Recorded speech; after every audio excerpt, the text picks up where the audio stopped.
Bom, meu grupo vai falar da cultura do feijoeiro, sobre a colheita, a pós-colheita, a industrialização e a comercialização. Os alunos compostos por esse grupo é a Angélica Rodrigues, a Ronicéia Deisiane e por mim, Anne. E o professor que conduz a aula é o professor Genivaldo. Introdução sobre a colheita do feijoeiro. A colheita, ela é uma das fases mais importantes do processo da produção do feijão. E quando ela é bem processada, ela reduz as perdas dos grãos. Contribui de maneira decisiva para a obtenção de um produto de boa qualidade e com alto valor comercial. Então, a colheita tem que ser feita de maneira eficaz para que esse produto, no final, não tenha estragos, sejam quebrados, para que o valor final dele seja agregado. Diversos métodos que podem ser empregados na colheita do feijoeiro, os quais variam em função do sistema de cultivo, do tipo de planta, o tamanho da lavoura, como, por exemplo, se for uma lavoura pequena, produzida por pequenos agricultores, a maioria das vezes elas são feitas de maneira manual, diferente se for uma área extensa, né? Uma área grande, produzida por grandes produtores. Então, nessas áreas maiores, geralmente, o sistema é o sistema mecanizado, utilizando-se recolhedoras, trilhadoras ou manual. Uma das partes importantes para ter uma boa colheita é a época adequada dessa colheita. Então, tem que se observar a época da colheita. As sementes têm que estar com a maturação apropriada para essa colheita. Plantas quando as plantas estão com folhas amareladas, com as vagens mais velhas, secas e com sementes com seu desenvolvimento máximo. A maturação, ela se refere às alterações morfológicas, fisiológicas e funcionais, que culminam com o ponto máximo de matéria seca nas sementes. A época de colheita, na prática, a maturação fisiológica da semente, um exemplo de cor preta, ela pode alcançar o teor de umidade de 30% a 40%. E das cores beges, o teor de umidade é de 38% a 44%. Para essa colheita, existem as safras do feijão, que elas podem ser divididas na safra das águas, que o plantio ele é entre o mês de agosto, novembro, e a colheita é em novembro. É entre novembro, né? E abril. E a safra das águas, ela é a maior das 3 safras em produção e rendimento. Também existe a safra do inverno, que ela cultiva o feijão irrigado, a plantação ocorre entre abril e julho, e a colheita ela acontece entre agosto e outubro. E também, por último, tem a safra da seca. Por isso, o plantio é entre janeiro e março, e a colheita é entre abril e julho. Ela contribui com mais de 50% da produção do feijão. Ela representa a maior área de cultivo na produção nacional de feijão, que é cerca de 48% da área plantada. Então, a safra da seca, ela contribui para cerca de 48% de área plantada. No entanto, apresentada a menor produtividade quando comparada às outras. Então, a produtividade maior é a safra das águas e a safra de inverno, a produção, né? Os tipos de colheita. Existem 3 tipos de colheita.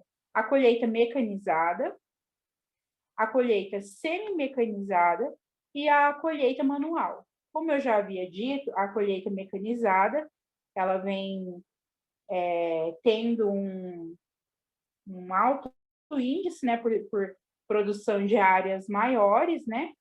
A semi-mecanizada e a colheita manual, que geralmente é feita por pequenos agricultores. A colheita mecanizada, ela é feita no sistema mecanizado. Todas as suas operações da colheita são feitas com as máquinas. Então, dentro deles, há 2 processos, o processo direto e o processo indireto. Então, a colheita mecanizada, ela é dividida nesses 2 processos, o direto e o indireto.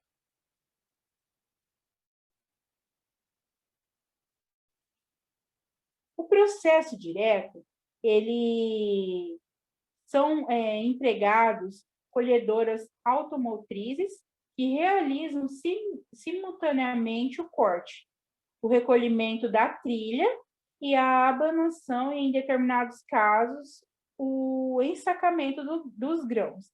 Então, essa colheita feita pela forma direta, ela é todas as fases. Ela já pega e realiza o corte, o recolhimento, a trilha, a abanação e o ensacamento, em alguns casos, dependendo do maquinário. O uso das colhedoras convencionais no feijoeiro, ele apresenta vários inconvenientes. A barra de corte, que ela geralmente trabalha no nível do solo, ou pouco acima dele. E assim ele vai cortando, né, muitas vagens, as quais, na maioria das cultivares, chega a tocar o solo. Além do problema do corte das vagens, existem perdas pela ação do molinete sobre as plantas, o que provoca a abertura das vagens.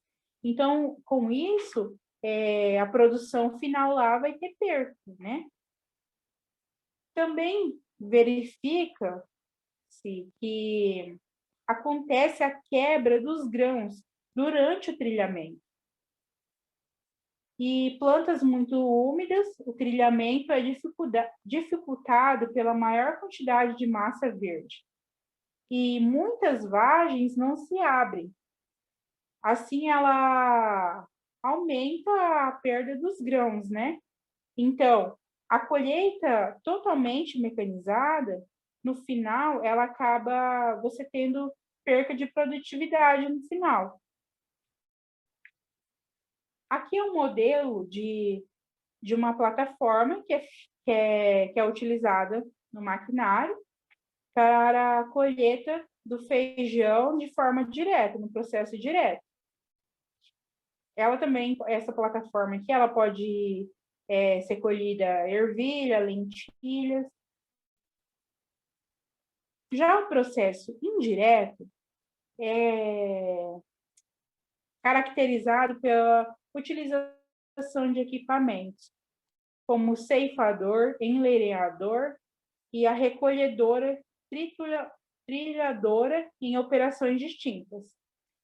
As máquinas recolhedoras, trilhadoras, recolhem do campo as plantas arrancadas, enleiradas e realizam a batedura, a separação e o ensacamento ou acondicionamento a granel das sementes do feijoeiro. São acopladas aos tratores pela barra de tração e acionadas pela tomada de potência. Aqui é um modelo, né, de uma máquina recolhedora e trilhadora. As máquinas colhedoras automotrizes, elas realizam simultaneamente as operações de corte, recolhimento, trilhamento e limpeza dos grãos. Aqui, nesse processo dessa máquina, o que acontece?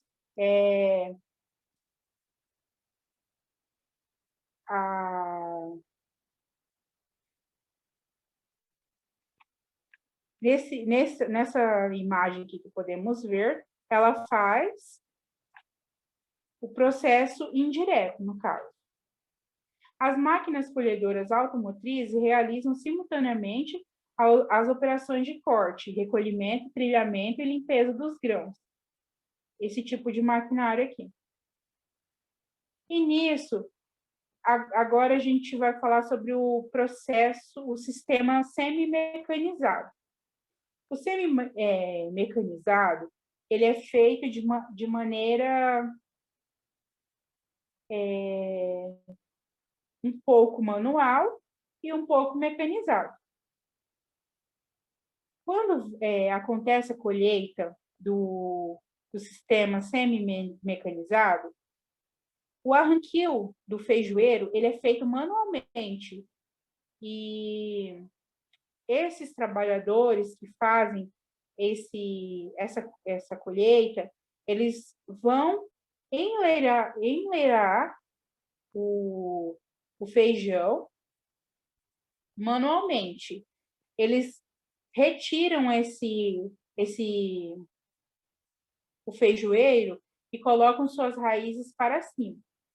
E vão colocando em enleiramento e depois, após, né, eles vão fazendo as trilhas, empregando as trilhas estacionárias.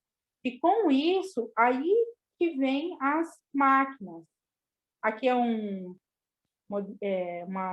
imagem demonstrando, né, a colheita manual. Aqui é o enleiramento, que a máquina vem passando e logo após o enleiramento, a máquina vem passando e colhendo esse grão, no caso. Aí existem a colheita manual. A colheita manual, geralmente, são feitas em áreas menores, né? Feita pelos pequenos agricultores, então ela é um modo muito utilizado, porque existem muitas pequenas áreas.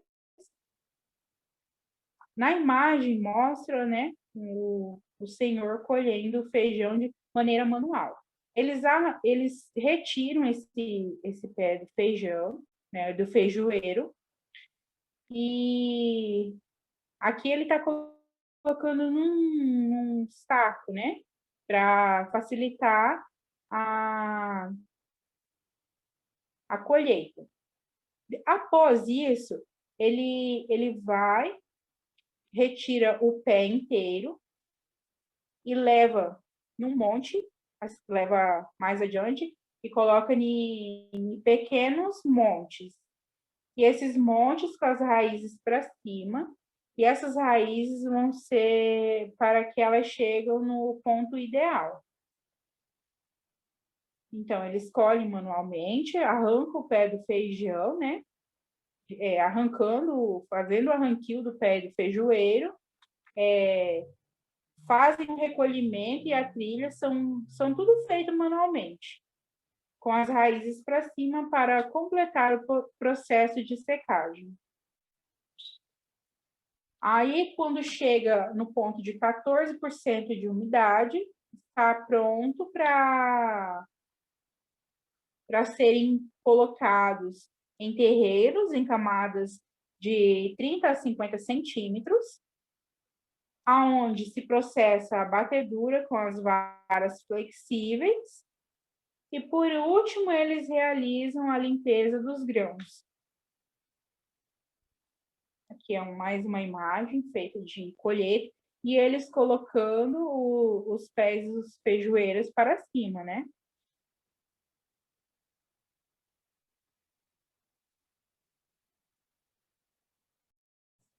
Bom, dando sequência aí às apresentações, meu nome é Angélica e eu vou falar sobre a pós-colheita na cultura do feijoeiro e eu vou iniciar falando sobre o transporte.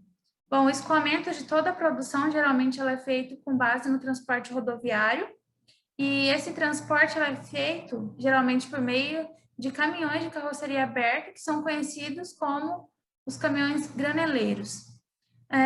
Um dos principais problemas aí que os agricultores enfrentam é em relação ao transporte rodoviário, em relação às vias. Então, esse escoamento da zona de produção aos principais centros consumidores vai ocorrer aí por uma razoável rodovia pavimentada, né?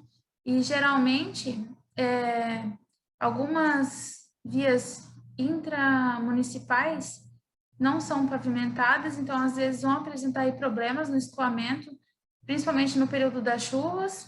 Então, um dos principais aí problemas de trafegabilidade. Bom, o transporte, ele geralmente o escoamento da carga, ele quando não feito corretamente, vai ocorrer aí gastos e perdas ao produtor. Escolher a máquina correta nesse processo também é importante. Então, aí modelos muito utilizados para o escoamento desses grãos é a bazuca, que é na primeira imagem, e o caminhão caçamba, né, que fazem o transporte de grãos justamente por serem mais resistentes. E, além disso, as máquinas elas possuem estruturas que foi elaborada para suprir a demanda desse setor de grãos. Bom, em relação agora ao armazenamento. O local de armazenamento do feijão, ele deve ser seco, deve ser ventilado e completamente limpo, né, livre de qualquer resíduo aí de grãos de safras anteriores, mesmo também, né, de outras culturas. Então, deve ser limpo, seco e ventilado. A sacaria ela não deve ficar em contato direto com o piso, né, quando armazenados em sacas, e então as sacas não devem ficar em contato direto com o piso, nem próximo às janelas, portas e outras aberturas, né? Então devem ser protegidos aí com telas, né? Se existir abertura de portas, janelas, devem ser protegidos com telas justamente para evitar a entrada de insetos, né? De pragas que podem provocar aí prejuízos ao produtor. Depois de acomodado no local definitivo, as sacas, né? Elas devem receber polvilhamento de inseticidas de ação protetora, que são produtos à base de deltametri, que são inseticidas para evitar caruncho, né, entre outras pragas aí. E em relação ao armazenamento, é válido dizer que esse tipo de depósito, ele não melhora, assim, as propriedades do grão, e sim ele vai preservar por um tempo maior, né? Então, as boas práticas no armazenamento vai preservar aí os grãos por um tempo muito maior. Então, também existe a utilização de silos, que eu vou falar mais para frente, que servem para manter justamente a produção por perto, né, do produtor e ter um controle sobre o que foi produzido. E com isso existe também a possibilidade de comercializar o grão em um período mais rentável para o produtor e assim evitar perdas de dinheiro, né, justamente no pós-colheita. Continuidade aqui. Em relação ainda ao armazenamento, o armazenamento de grão ele é feito por meio de silos também, que vão cumprir o papel de conservar até ser despejados no caminhão para o transporte de grãos para o produtor final, né? Então, a armazenagem ele é um meio mais eficaz de obter um produto fora da sua sazonalidade também. E, então, isso só é possível com o uso de boas práticas, né? No armazenamento, que eu vou falar um pouquinho mais para frente, que vão garantir a conservação e a qualidade física, fisiológica desses grãos. E, em relação aos benefícios do armazenamento, eles vão diminuir perdas quantitativas e qualitativas que ocorrem no campo, né, pelo atraso da colheita ou devido ao armazenamento em locais inapropriados, vai reduzir os gastos com transporte, de repente aí, né, o frete geralmente tem seu preço máximo em épocas de safra, né, no pico safra, então ele vai evitar despesas, né, com caminhão, também vai evitar a espera dos caminhões nas filas das unidades coletoras ou unidades intermediárias, vai contribuir também para o aumento do rendimento na colheita por conta da eliminação de impurezas e do excesso de água, já que é feita aí uma pré-limpeza e uma limpeza, né? Em relação ao excesso de água, é feita a secagem, caso necessário, né? Para manter a umidade ideal do grão, para evitar perdas, né? Em relação ainda aos benefícios, vai ajudar na obtenção de financiamento por meio de linhas de crédito específicas para a pré-comercialização. Então, mais um ponto positivo para o produtor. Vai disponibilizar a utilização de produtos no momento mais oportuno, que é o que eu disse antes, em relação aos valores, né? Então, vai aumentar aí o poder de barganha dos produtores, né? Já que vai permitir a escolha na época adequada para comercialização. De repente, aí, num período em que a saca está mais cara, né? Então, o armazenamento adequado vai permitir uma maior barganha aí do produtor, né, na comercialização dos grãos, uma época mais rentável. Em relação aos tipos, em relação aos silos, né, as funções dos silos. Bom, esse aqui é o silo de espera, também pode ser chamado de silo pulmão, que é esse que está ali dentro do quadradinho. Esse silo, eles são usados como apoio durante aí o recebimento dos grãos. Então, eles armazenam os grãos limpos, porém podem estar úmidos. Aí o grão pode estar úmido, porém por um curto período de tempo, até que vá para para a próxima função do silo, que é o secador, né? Em que aí o grão, então, será direcionado para o secador. Então, em resumo, esse tipo de silo, ele deve possuir um sistema de ventilação de ar natural, que vai aí evitar o aquecimento da massa do grão devido à umidade elevada. Dando continuidade aqui. Bom, aqui, ali no quadradinho, temos o silo, o secador, que ele é um silo para onde o grão úmido é encaminhado após o silo de espera. Então, ali para atingir a umidade desejada para o armazenamento, os grãos eles vão receber ar natural ou aquecido, né, para secagem do grão. No entanto, esse processo ele é lento e a umidade ele não deve ser elevada, visto, né, que pode provocar aquecimento da massa e com isso ocorrer a fermentação do grão, o que vai afetar na qualidade, né, na qualidade final. Continuação aqui.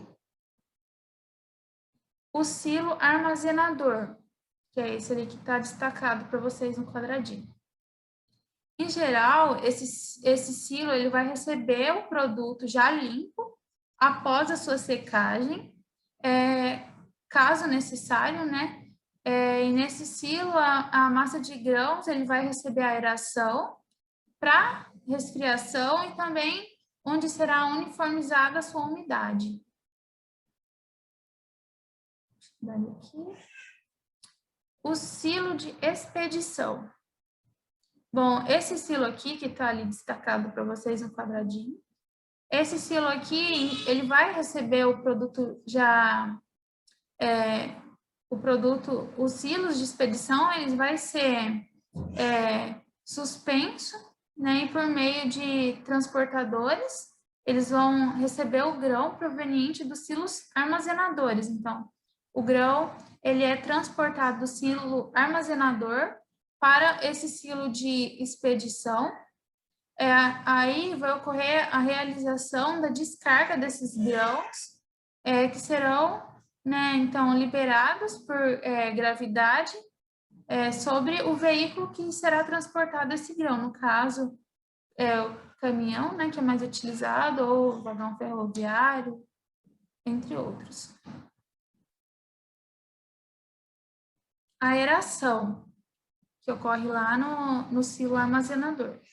A aeração dos grãos de feijão que são armazenados, ela vai consistir em promover a passagem de baixa vazão de ar, né, natural ou resfriado, por meio de ventiladores através da massa granular.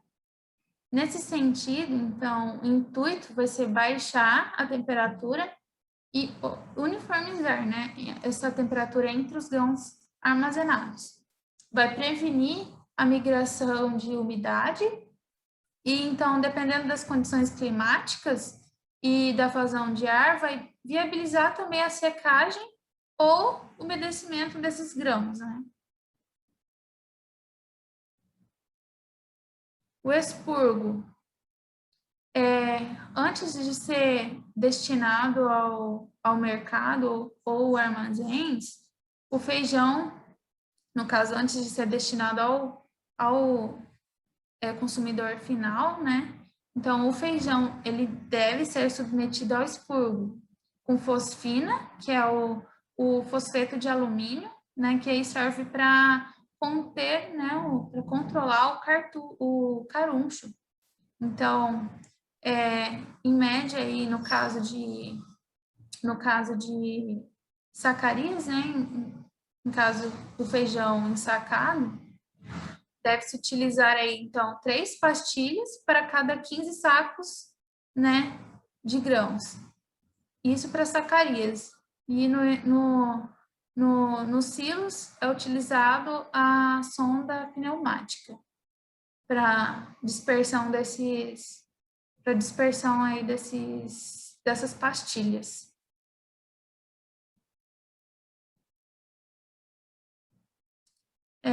O material, então, a ser expurgado, ele deve ser coberto com lona, como ali na segunda imagem ali. Deve ser coberto com lona impermeável e após, então, 120 horas da distribuição dessas pastilhas, deve ser descoberto lentamente aí, então. E o manuseio desse produto, ele deve ser feito com luva e máscara. Então, após o tratamento, o feijão já pode ser prontamente utilizado, pois então, esse produto, ele não deixa nenhum tipo de resíduo, que é a da primeira imagem ali. É o produto na primeira imagem. Na segunda imagem, nós temos a sacaria já com o produto enlonado durante aí 120 horas. Em relação à umidade, independente do sistema de colheita que for adotado, a umidade do grão do feijão, quando colhido, ele deve ser uniformizada, próximo a 13%. Então, o índice de umidade requerido para comercialização ou para armazenamento temporário. Então,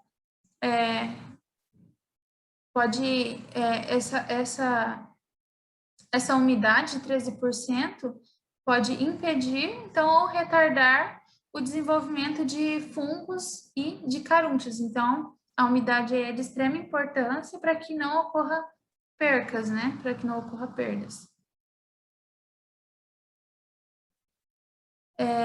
Em relação à secagem, que temos ali na imagem, né? Lógico que em pequenas quantidades, né? Para pequenos produtores. A secagem, quando necessária, ela pode ser feita naturalmente, à sombra ou diretamente na luz do sol. Nesse último caso, quando no sol, ele deve ser feito com revolvimento constante dos grãos de feijão, então. E o emprego de secadores também é viável, lógico, para grandes produtores, desde que a temperatura aí não ultrapasse os 38 graus, né? Para que não ocorra aí a queima dos grãos. Então, é para pequenos produtores, né? Interessante, caso exista a necessidade da secagem, dá para ser feito ao ar livre, à sombra ou no sol. Lógico que no sol, aí sempre revolvendo esse grão, né? E em cerca de 3 dias já ocorre aí o grão já está seco, com a umidade ideal. Em relação à pré-limpeza, os grãos de feijão, quando vindos do campo, eles contêm grandes variedades de materiais, né, que precisam ser removidos, né? Então, materiais inertes como talos, folhas, vagens, entre outros, né? São materiais da própria planta. Sementes de daninhas, né? Entre outras espécies, grãos mal formados, fora do padrão, além de solo, né? E torrente de terra. Então, utiliza-se aí máquinas de ar e peneiras que vão reduzir o volume desses grãos e aumentar a uniformidade da massa, né? Que vai facilitar, então, a operação de equipamentos subsequentes, né? Que serão utilizados na limpeza. O benefício, né? O beneficiamento, ele consiste num conjunto de operações aí. Então, aos quais o feijão, ele é submetido. Desde que essa recepção da unidade até a embalagem e distribuição, o objetivo da pré-limpeza ele é aprimorar a qualidade e remover materiais indesejados, né? Para tanto, então, é preciso que os grãos, os sementes, eles passem por máquinas especializadas, que são as que eu disse, máquinas de ar, que foram criadas, né? Levando em consideração aí as diferentes características físicas entre os grãos e o material a ser removido, né? Agora, em relação à limpeza. O processo de limpeza, então, ele vai ser semelhante, né? Ao da pré-limpeza. Ele também é realizado aí com máquinas de ar, né? Peneiras. Ops.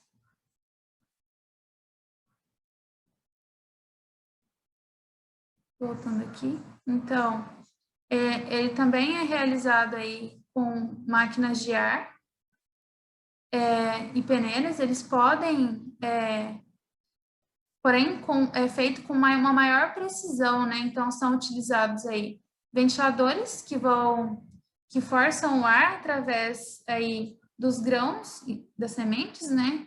Que vai aí ocorrer a remoção desses materiais mais leves.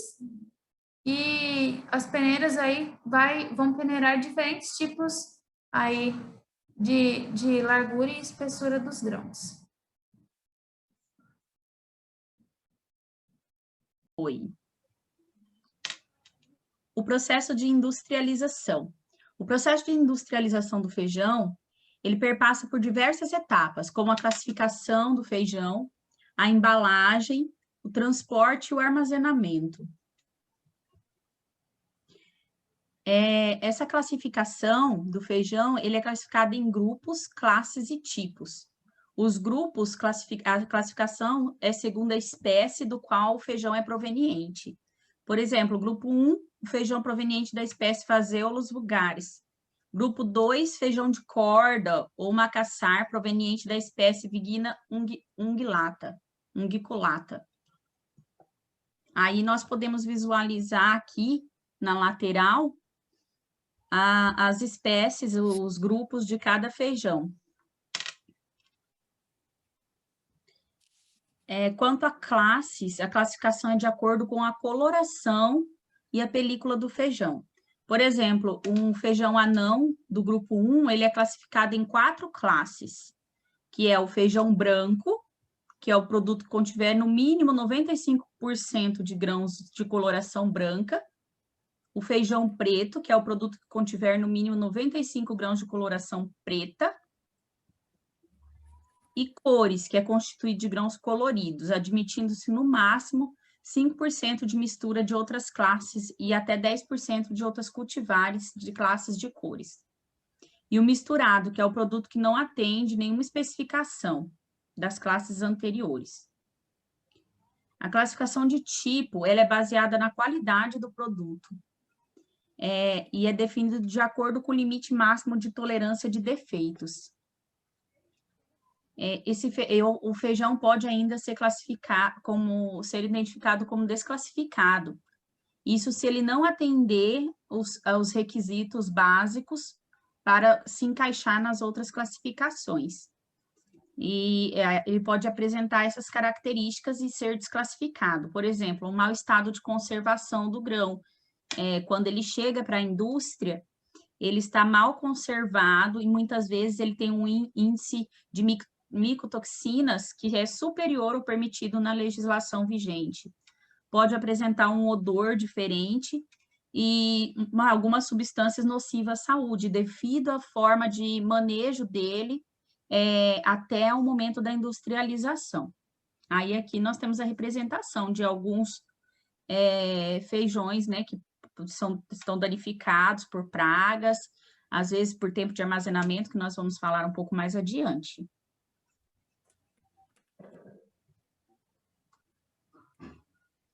Os grãos de feijão vindo do campo, eles vêm com uma grande variedade de materiais, como eu mencionei, que precisam ser removidos, que são sujidades, que são pedaços de talos, folhas, as vagens do feijão.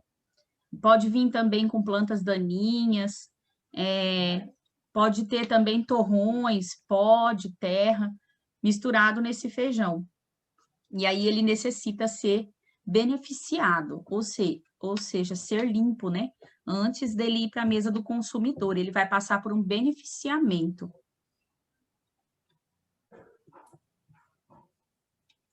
Esse beneficiamento, então, como foi mencionado, ele consiste em um conjunto de operações às quais o feijão ele é submetido e ele é recebido na unidade, da unidade até a embalagem de distribuição, desde a recepção na unidade até a embalagem e distribuição. Hoje existem vários maquinários que fazem automático esse beneficiamento, como pode ver essa esteira na imagem.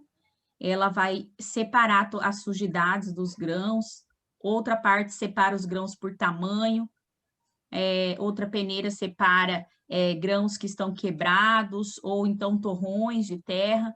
Então, ele passa por uma série de equipamentos que vai fazendo essa limpeza para que chegue numa qualidade aceitável para o consumidor. O beneficiamento do feijão que é destinado para o consumo, esse grão ele é escovado para visar melhor a aparência. Quando nós vamos no mercado, a gente se apega bastante à aparência do feijão, olhando a embalagem, quando está brilhoso, quando está mais, os grãos mais inteiros. Essa é a preferência do consumidor, né? Então, nesse beneficiamento, o feijão que é destinado para mercado, para esse tipo de consumo, ele passa por essa escovação para deixar ele com uma aparência melhor. Já no beneficiamento de feijão para semente, esses equipamentos, eles são utilizados, ele tem a finalidade de padronizar e classificar, apurando a qualidade fisiológica do grão. Por exemplo, ele vai separar os grãos que estão quebrados, que estão danificados, né, para que você consiga plantar e ter um bom resultado, né, da qualidade dessa planta, desse feijão, daí devido à classificação que é feita na separação do feijão para semente.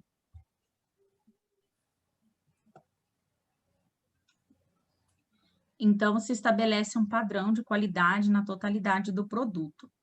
Aqui ao lado, essa imagem, ela mostra uma máquina despejando daí o feijão que já foi classificado, separando ele dos outros.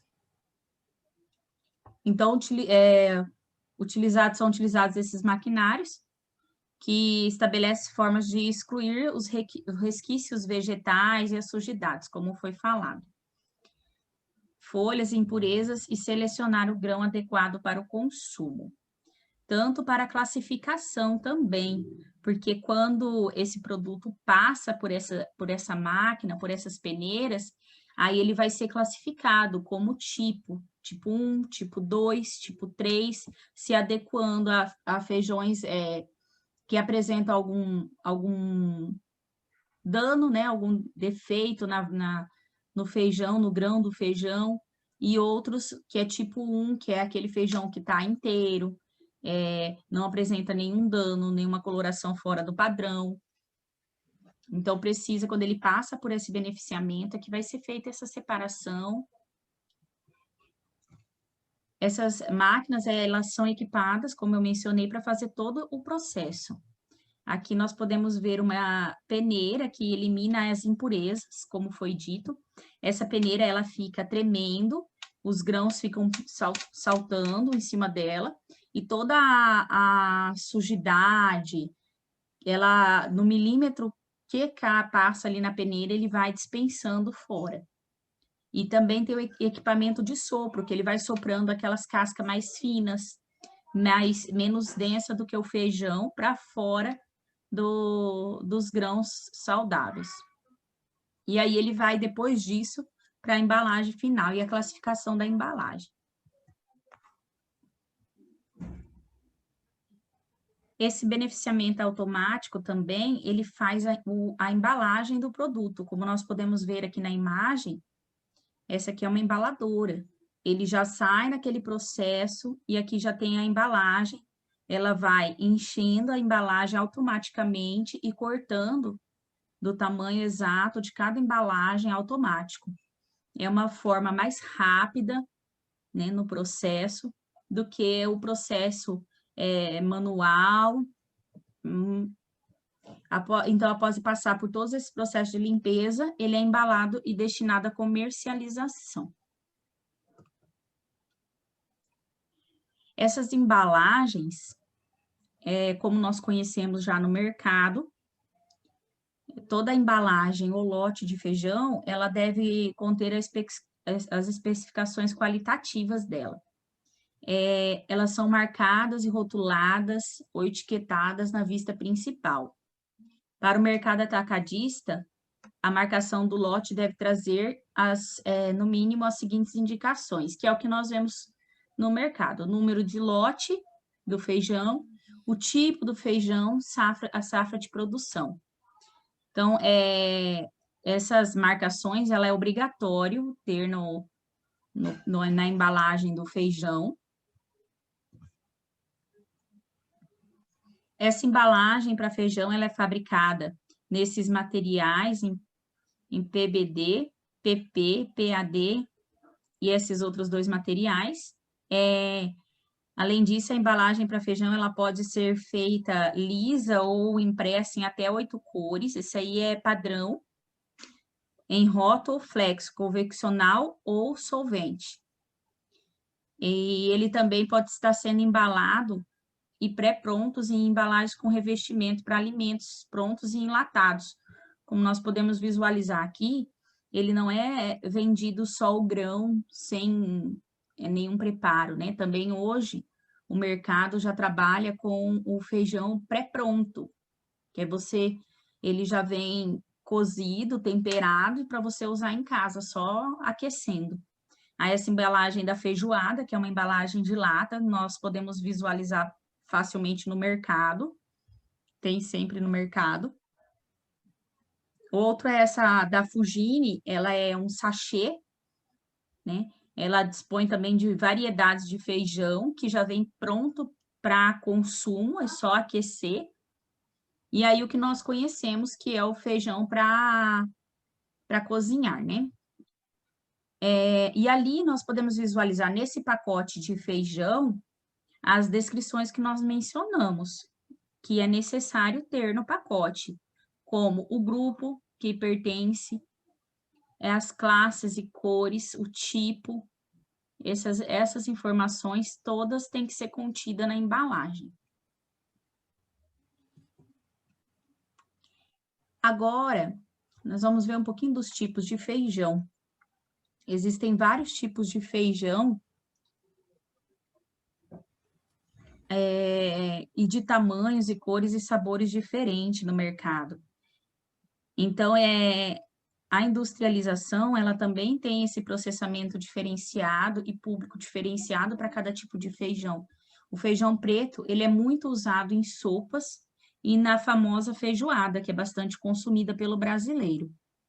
O feijão roxinho é um feijão para saladas, sopas e como acompanhamentos. Nós podemos verificar cada qual aqui na lateral, nas imagens. O feijão branco, que é um feijão para sopas e saladas, também fica excelente se cozido.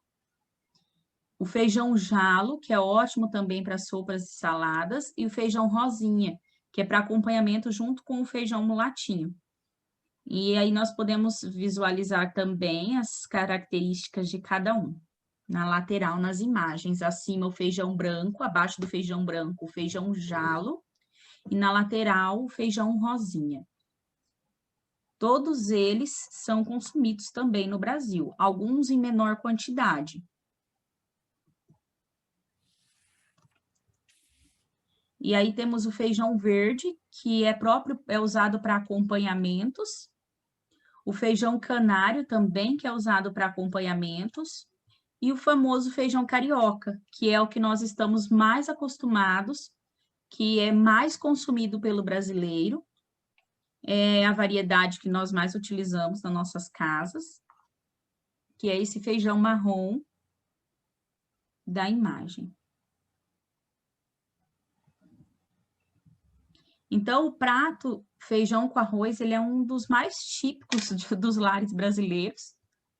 E o feijão também é a base do principal prato da cultura brasileira, que é a feijoada. É muito consumido. Comércio de feijão, apesar de muitas vezes não atender a demanda do comércio nacional, é um grande leque para se trabalhar na agricultura. E aí, após esse processo de conhecimento do feijão, classificação dele na parte do beneficiamento, a embalagem dele, então nós temos o processo de armazenamento. Esse feijão, depois que ele é beneficiado, industrializado, ele vai ser destinado, então, a feijão para o plantio, grão, ou semente, grão para plantio, ou para mercado. Aí, ele após essa etapa do beneficiamento, então, para comercialização, ele tem uma época adequada para consumo ou para o plantio. Durante esse período que ele está armazenado, ele passa por alterações fisiológicas, e bioquímicas que modificam a sua qualidade.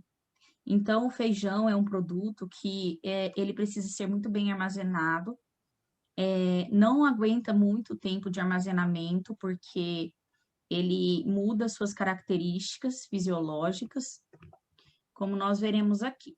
Os grãos para consumo, a queda de qualidade é irreversível. Então, os grãos que vão para a prateleira do mercado, ele, se ficar por muito tempo, ele tem alteração na cor do tegumento, na cor do feijão. Aumenta a dureza desse grão, aqueles feijões que nós compramos e que às vezes demora a cozinhar, né? Fica horas no fogo, ele não... ele dificulta o grão de absorver a água e aumenta, então, o tempo de cocção. Então, por isso é importante o feijão sempre estar na quantidade apropriada no mercado para consumo, para que ele não fique um feijão velho, né? Um feijão de qualidade inferior, porque ele vai perdendo essas qualidades dele com o tempo de armazenagem. Nas sementes, essa queda de qualidade é verificada como? Acontece a redução das sementes viáveis. Na germinação, lá no campo, tem uma redução do stand, o vigor não é o vigor esperado. Então, quanto mais breve e melhor for o armazenamento, melhor é a qualidade do feijão. Tanto para consumo quanto para plantação.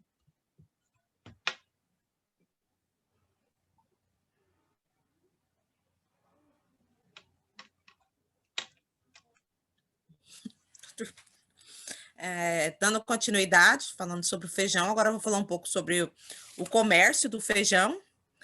O comércio do feijão, ele é bastante limitado, o consumo é relativamente pequeno, e isso se deve principalmente ao fato do consumo ser praticamente, o consumo do que é produzido no Brasil ser praticamente interno, né? Pouco exportado.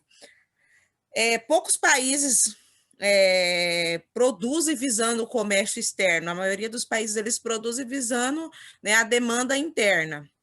No caso, um grande exemplo é o Brasil.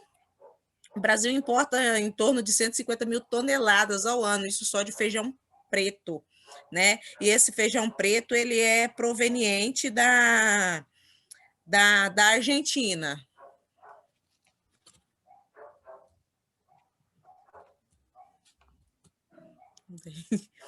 A produção mundial.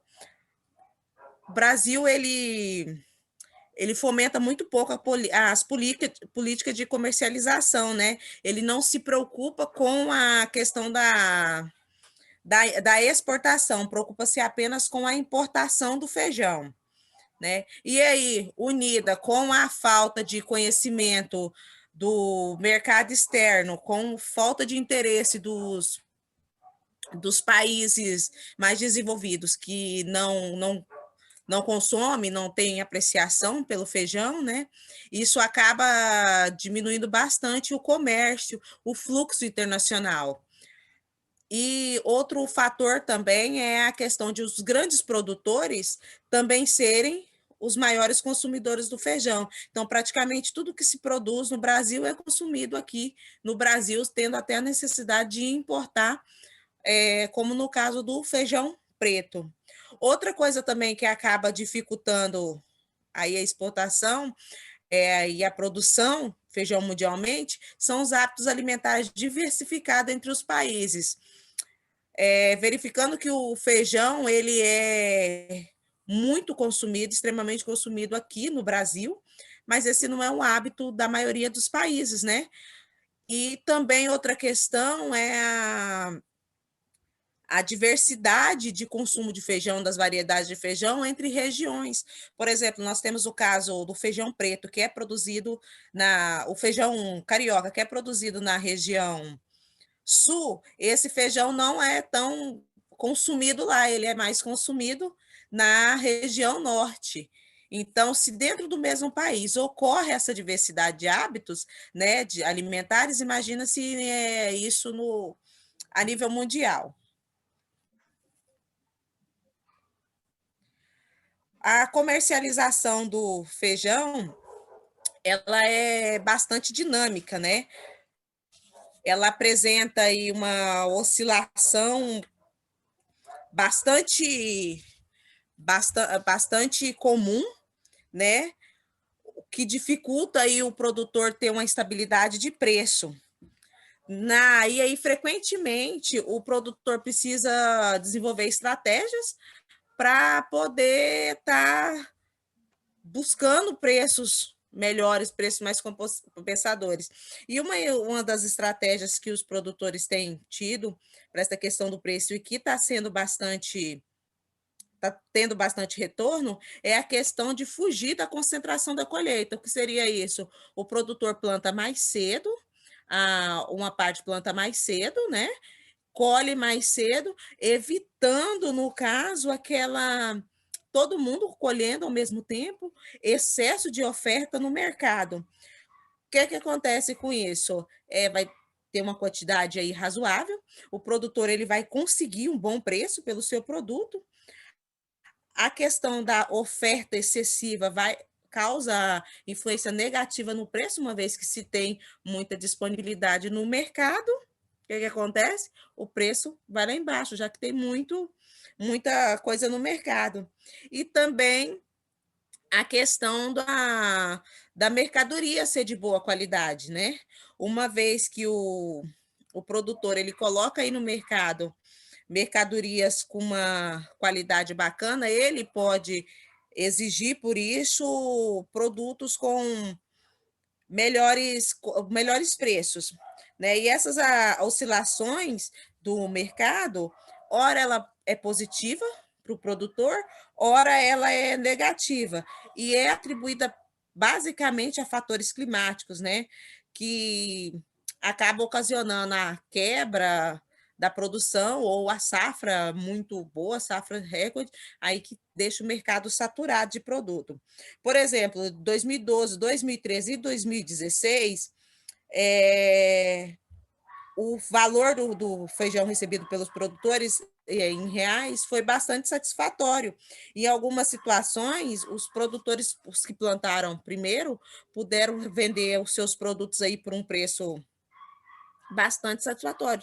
Mas isso não foi a nível totalizando todo mundo, foi os que plantaram primeiro obtiveram essa vantagem, os outros já não conseguiram colocar no mercado, já não conseguiram aí aproveitar os preços elevados.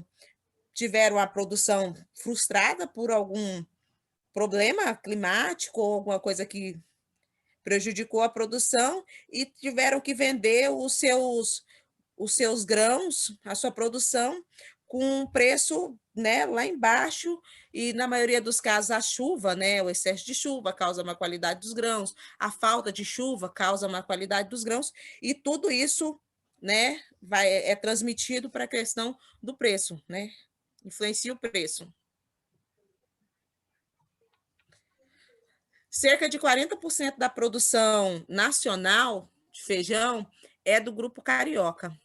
Lembrando que essa variedade de feijão ela é consumida apenas aqui pelos brasileiros, né? Nacionalmente. E o feijão carioca ele é extremamente deteriorável, ele deteriora muito rápido, né? Uma vez que essa variedade ela tem pouca aceitação internacional, o que acontece? Quando a quebra na safra, né, e o produto fica escasso, ocorre a falta no país, porque como é só aqui, só nós, né, que cultivamos, não tem a outra variedade para poder compensar e também não tem outros países para importar, como é no caso das importações do feijão preto, né? E também não há como, e no caso, quando ocorre o excesso, também acaba sendo um problema, né?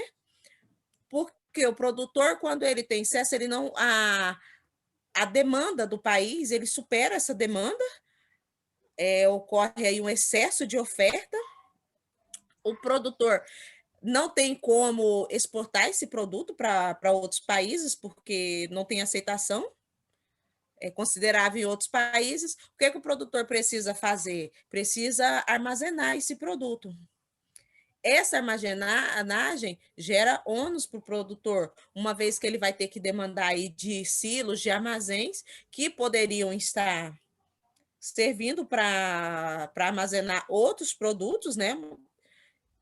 Ele tem que manter o feijão, uma vez que ele tem que manter funcionários, ele tem que manter ali uma atenção muito cuidadosa para que, com aplicações de inseticidas, para não haver ataques de praga e deterioração. O feijão, geralmente, ele suporta 2 meses de armazenamento. A partir daí, a qualidade decai, como a Deisiane citou. Problemas como escurecimento do decumento, o endurecimento do feijão, né? E tudo isso. Em contrapartida, o produtor acaba gastando mais para manter esse feijão, já que ele não tem como escoar. E isso vai gerar o quê? Ônus, dificuldade. O produtor vai acabar tendo que gastar mais, investir mais para manter aquela produção. E isso, logicamente, tem que ser passado para o produtor, para o consumidor posteriormente, né? Sendo que nenhum dos dois casos é bom, nem quando ocorre a falta do produto no mercado e nem quando ocorre o excesso. Tem que haver um balanço do produto no mercado. Aqui nós temos nesse gráfico falando sobre a produção do feijão em toneladas, né? Sumiu um pouquinho os anos, né? Se eu não me engano, aqui foi 490 sacas do preto, né? O feijão preto. Deixa eu ver se eu consigo tirar. Não consigo. Né? 790 do feijão vermelho e aqui as do feijão branco, né? Gerando aí praticamente o dobro da produção, né? Do preto e do calpi, o carioca, né? Que a gente conhece feijão branco, mas é o carioca, o dobro da produção dos outros dois, totalizando aí 3.120. Isso gerando pro país 9,6 bilhões de reais bruto, só da produção dessas 3 qualidades do feijão. Isso é um dado da Conab, né? E do ano na safra de 2017 e 2018.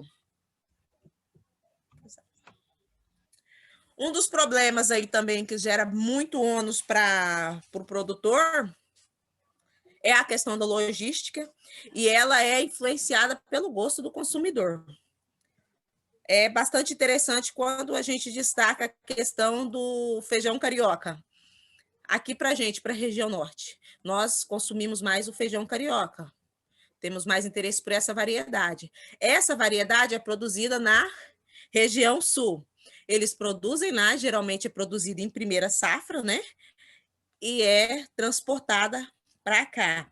Isso exige, né, para as regiões consumidoras, isso exige aí um gasto muito grande para chegar até o consumidor. Geralmente, esse feijão, ele na primeira safra, ele é na região sul, né? Depois, a segunda safra, ele é produzido no Nordeste, uma vez que o Brasil ele realiza aí 3 safras por ano. E a terceira safra é na região Sudeste. O transporte do produto, praticamente todo por por rodovias, né? Como praticamente quase todos os nossos grãos, né? Isso ocasiona um custo altíssimo, né, de transporte, e até que esse produto chegue ao supermercado, que ele é empacotado e chega até o produto, o consumidor final, é o que o produto está com preço lá em cima, né? O produtor, na realidade, acaba não tendo repasse desse valor, né? E agora falando também, a comercialização do feijão, outra coisa que acaba onerando mais o produto final para o consumidor, é feita por atravessadores, ou seja, o produtor vende a safra para o intermediário, esse intermediário é que vai fazer a revenda para o mercado atacadista, lá no mercado atacadista que vai acontecer todo o processo citado pela Deisiane, que é o beneficiamento e o empacotamento e a distribuição nas gôndolas finais do supermercado. Tudo isso precisa ter um período, né? Uma vez que a estocagem do produto exige grande controle, né? E também exige a questão do tempo, já que é um produto bastante perecível, né? A competitividade nos custos de produção é uma grande desvantagem para o Brasil, devido a todas essas questões, aumentar o ônus, né, da produção, o que dificulta mais ainda a competição do Brasil no mercado internacional por preços mais justos. Acaba sendo mais fácil ele importar do que, né, exportar. Porém, o Brasil ele apresenta uma grande vantagem competitiva com os outros países, né? Nós temos tecnologia, já que pode ser transferida para a colheita do feijão.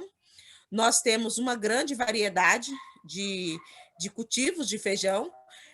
Aqui nós temos aí inúmeras variedades já que são plantadas aí, desde o feijão mais comercial, como o feijão caipira, que costuma dizer, nós temos inúmeras. Temos aqui a Embrapa, que faz bastante pesquisa, que desenvolve várias variedades, né, para ser implantada, vários projetos. Pode passar. Né? E nós temos a maior das vantagens, né, que é além da grande área, né, produtiva, grande extensão de área, nós também temos 3 colheitas anuais, contra uma dos demais países. Uma vez que o país produz uma vez só, o Brasil vai poder oferecer diretamente para o consumidor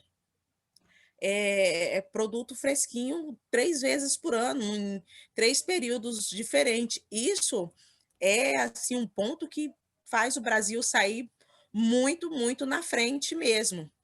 Né? E além dele poder plantar em grande extensão de área, várias diversidades, ele também tem vários períodos de colheita.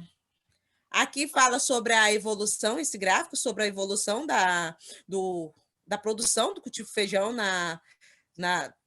no Brasil. Essa é a média nacional por saca, né? Em 2016, né, 343. Chegando em 2018, teve essa pequena queda, né? De 97,6. Pequena não, grande, né? Consideravelmente grande. Pode passar.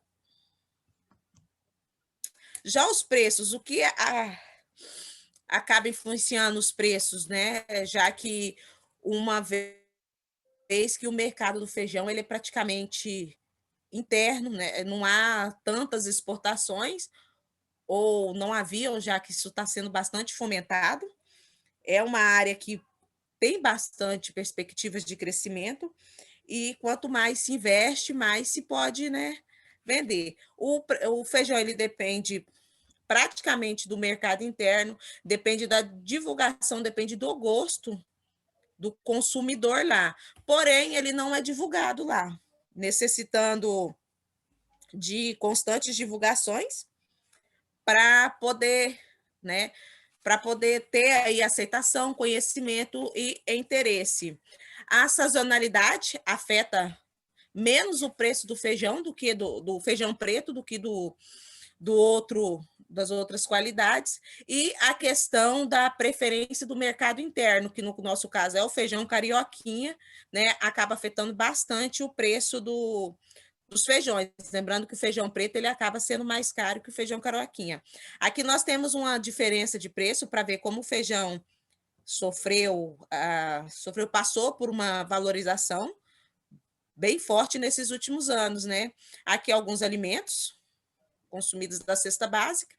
O feijão carioquinho, um pacote de 1 quilo, que em 2018 era comercializado ao consumidor final no preço de R$ 2,45, e 2019 foi comercializado a R$ 5,98, uma alta de 144%.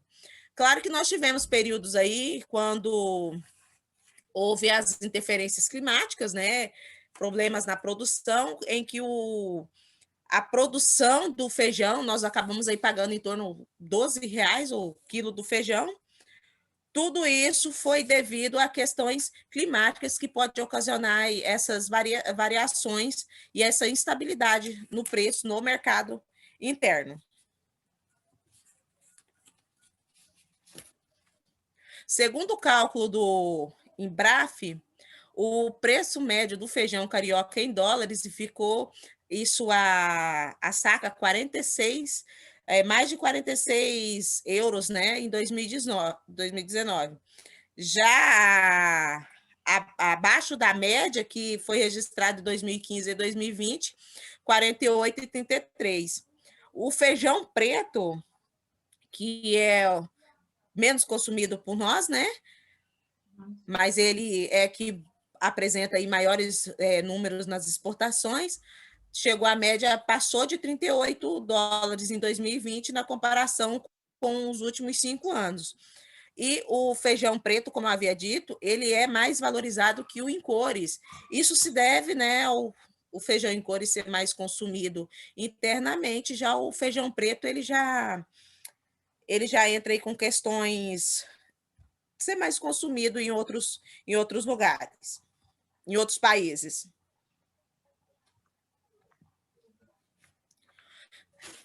A Barza, ela é uma empresa, uma das maiores do país, né? E ela é envolvida ela é que trabalha mais fortemente com a questão de exportações e de fomento, desenvolvimento de novas cultivares, fomento aos agricultores, apoios para os agricultores buscarem outras variedades também, né? De feijão. O país, eles têm expectativas do país exportar até 2025. Isso não seria só o feijão preto ou o feijão carioquinha, mas outros tipos de feijão, 500 mil toneladas de feijão especiais, né? A China é a maior produtora, mas também a maior consumidora de feijão no mundo. O Paquistão e a Índia, eles também produzem muito, porém também são deficitários, né? Produzem muito, mas consomem praticamente tudo que eles produzem. Também o Emirados Árabes e os Estados Unidos, ou seja, mercado ideal para o Brasil produzir e exportar para esses lugares, né? E na ponta da exportação, tá, a Austrália, ela se destaca ali como a maior exportadora de feijão, uma vez que ela também não consome, não faz muito sucesso lá para eles. E já logo países como Mianmar e alguns países africanos, desculpa, Luiz Otávio, alguns países africanos também eles atendem o mercado asiático, que é também um grande produtor, porém consumidor também. E na América do Sul, nós temos a Argentina e a Venezuela, que são os principais concorrentes do Brasil, né? O Brasil até importa o feijão preto da Argentina. Tá bom?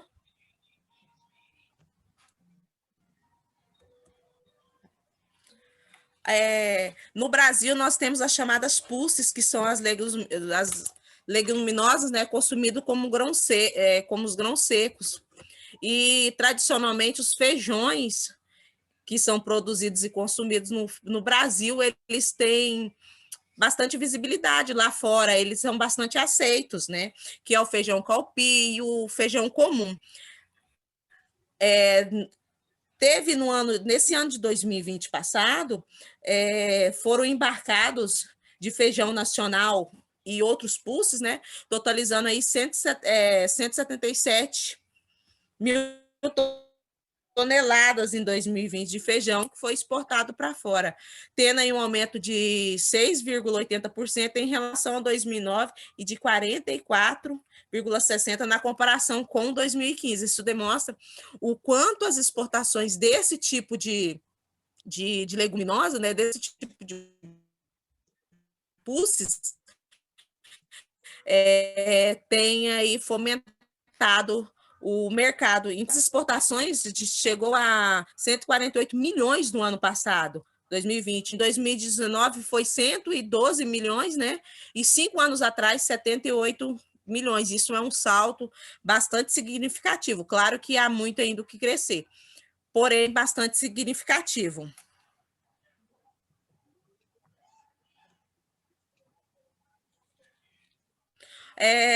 Outros feijões também, como a Vigna, o Mungo, a Radiata, eles também têm apresentado bastante, tem ficado bastante expressivo o crescimento nas exportações brasileiras, né? Em 2016 a classificação era de apenas 5% do total, e agora em 2020 esses produtos já passou a 32% desses pulses, né? No Brasil, o feijão calpio e o feijão comum, o feijão mungo, o feijão azul, né, que são os chamados pulses, eles possuem estimado valor no mercado internacional, né? E mesmo sendo o Brasil sendo importador desses grãos, um mercado aí super abrangente para o país, né? E o Brasil acaba importando esses grãos. A China, a Índia, Emirados Árabes, a Turquia também são países que importam muito esses alimentos, né? E a Embrapa ela tem tido aí um amplo trabalho com os pulses, né? Eles têm desenvolvido as cultivares de feijão calpi, de feijão de corda e o feijão macassar para poder passar para o agricultor cultivar e passar para a questão do mercado, né? Para exportar. E o desenvolvimento desses pulses, né, tem sido aí bastante fomentado, com bastante pesquisa, e só tende a crescer.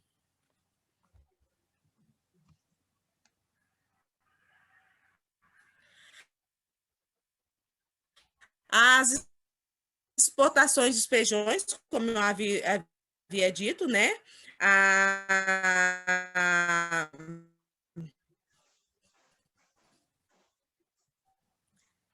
2015 de 120 a 77, isso a receita que isso gera para o país, só com os pulses, né, de 2015, 78,1 bilhões para 148, né, praticamente o dobro, né, para 2020.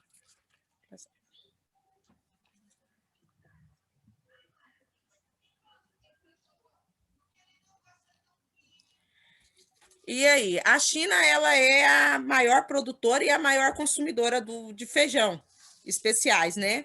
E aí, e isso tem sido muito fomentado pela questão do veganismo e do vegetarianismo, né? Já que a propaganda e o marketing é a alma do negócio para que o Brasil cresça nas exportações. Precisa ser divulgado lá fora as vantagens do feijão. O feijão é um alimento maravilhoso, não tem que ser só fomentado aqui, ele precisa divulgado aqui. A gente precisa levar para o mundo as vantagens de colocar o feijão na alimentação. Os países desenvolvidos que não consomem feijão, uma vez que a gente passar a divulgar isso para eles, que eles verem as vantagens, vão começar a exportar do Brasil esse feijão, e isso vai acabar mudando uma questão de hábitos alimentares, né, que está sendo muito influenciada pela questão de sempre se achar que o feijão é demorado. É um preparo demorado, a gente troca por produtos de preparo mais rápido, o que na verdade não é o feijão, né?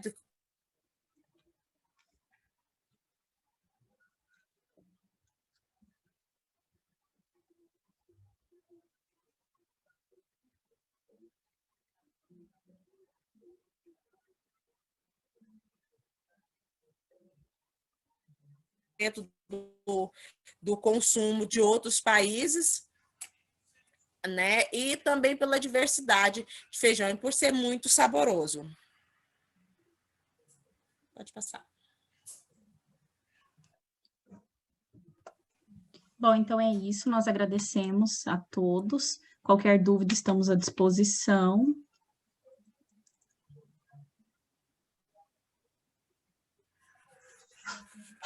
Ok, pessoal.